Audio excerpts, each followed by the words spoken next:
Hello hi welcome to Hanshu's world. ఈరోజు చూపించే sweet recipe అండి. ఇది కరకరలాడే మడత కాజా ఎలా చేయాలో చూపిస్తాను. అదే అండి చిట్టి కాజాలు. ముందుగా ఒక బౌల్ తీసుకొని దాంట్లోకి 2 కప్పుల మైదా పిండి అయితే నేను తీసుకుంటున్నాను.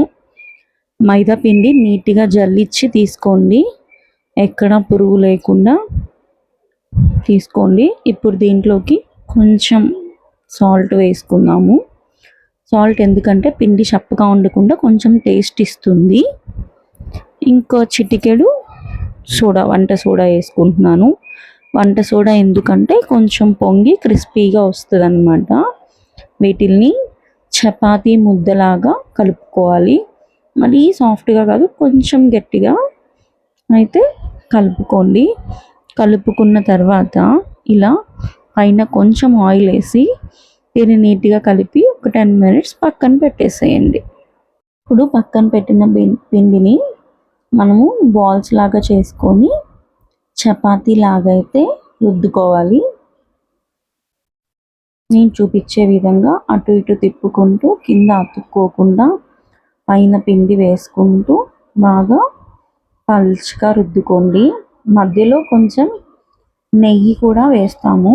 నెయ్యి ఎందుకు వేస్తామంటే పొరలు విడిపోకుండా ఉండేదానికి బాగా వస్తాయని నెయ్యి వేసి దానిపైన మళ్ళీ పిండి చల్లి మళ్ళీ చపాతీని అనేది బాగా ఆ ఎంత పిండి అయితే పలుచగా ఉంటుందో అంతవరకు బాగా చపాతీ చేసుకొని ఇప్పుడు దాన్ని నేను చూపించిన విధంగా చిన్నగా రోల్ చేసుకొని లాస్ట్లో మిగిలిన దానికి కొంచెం వాటర్ చేసుకొని రోల్ అనేది అయితే అంటించేస్తాము.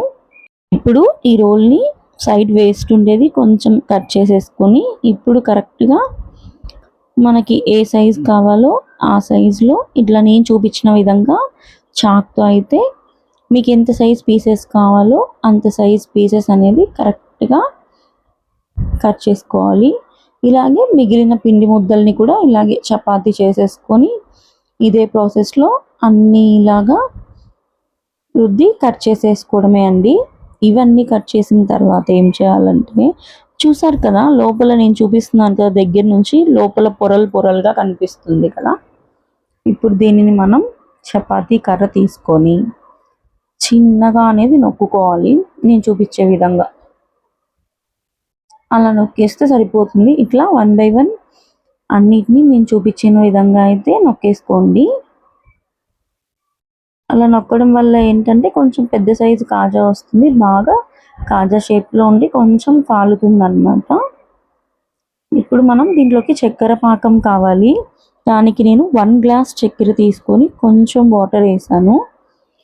దీనికి పాకం ఎలా రావాలంటే అట్లా మరీ లేత పాకము కాకూడదు, మరీ ముదురు పాకము కాకూడదు, మీడియంగా గులాబ్ జామ్కి తీసుకుంటాం కదా దానికన్నా కొంచెం ఎక్కువ పాకం వస్తే సరిపోతుంది. ఇప్పుడు దీంట్లోకి నేను కొంచెం ఇలాచి వేసి చక్కెరని బాగా పాకం వచ్చేంత వరకు అయితే బాగా కలుపుకుంటున్నాను.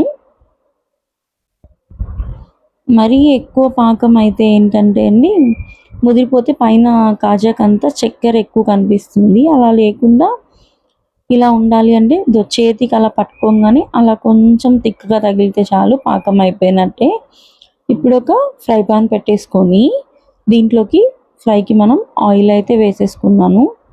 నేనైతే రిఫైన్డ్ ఆయిల్ యూజ్ చేస్తున్నాను. ఈ ఆయిల్ ఎక్కువ హీట్ అవ్వకూడదు. ఈ రెసిపీకి చాలా గోరువెచ్చగా ఉంటే సరిపోతుందన్నమాట. ముందుగా ఎక్కువ హీట్ అయితే ఏంటంటే కాజా అనేది త్వరగా మాడిపోతుంది. సో అందుకే మీరు కొంచెం గోరువెచ్చగా అయితే సరిపోతుంది, మనకు అర్థమైపోతుంది అన్నమాట. ఇప్పుడు నూనె అయితే గోరువెచ్చగా అయిపోయింది. ఈ 1 బై 1 కాజాలన్నిటినీ దీంట్లో అయితే నేను వేసేస్తున్నాను. ఈ కాజా అన్నిటినీ ఒకటి తర్వాత ఒకటి వేసుకున్న తర్వాత కదల్చకుండా అలానే పెట్టేస్తే దానంతటికి అవి పైకి వచ్చేస్తాయి అన్నమాట. చూసారా, నేను చూపించే విధంగా అయితే ఇలా పైకి తేలి కొంచెం పొరలు అనేది ఏర్పడతాయి. దీన్ని రెసిపీ అంతా అయిపోయేంత వరకు కూడా మ్యాక్సిమం సిమ్ టు మీడియం ఫ్లేమ్లో అయితేనే పెట్టేసుకోవాలి.